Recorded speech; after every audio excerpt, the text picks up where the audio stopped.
Hello, magandang gabi sa inyo lahat, sa aking mga kaibigan, mga hindi ko kaibigan, mga friends or mga classmate ko dati. So, yun, meron lang akong ibibigay sa inyo na verse galing sa word ni God sa Romans 10:10. Sabi dito, if you declare with your mouth that Jesus is Lord and believe in your heart that God raised him from the dead, you will be saved.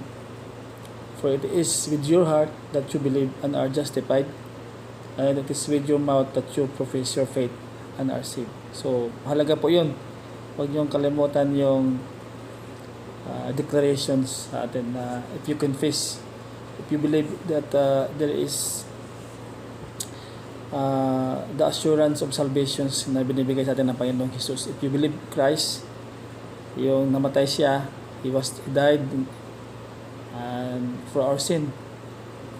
He died and because of His great love to us, He died for you and me, to all of us, so that through faith you will be saved. So it is the grace of God na binibigay sa atin. Huwag niyo kalimutan po yan. Hindi po natin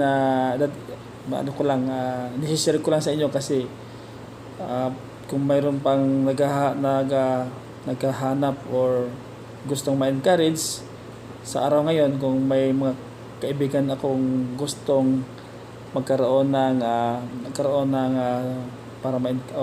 sila ng mga struggle sa buhay nila, or may mga problema sa buhay, mga trials na hindi pa nakayanan, or in the moment na malungkot. So ito lang po ang bibigay ko sa iyo na mensahe ng Panginoong Hesus, na mayroon pong plano ang Panginoon sa iyo, mayroon pong plano si God sa iyo. And sabi niya, magkaroon po tayo ng buhay ng walang hanggan through our faith.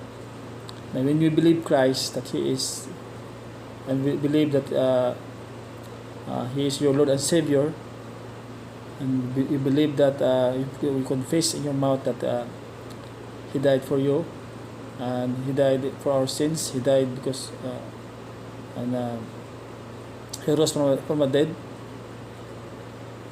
and He said you will be saved. You will be saved from what kind of where God want you to be saved.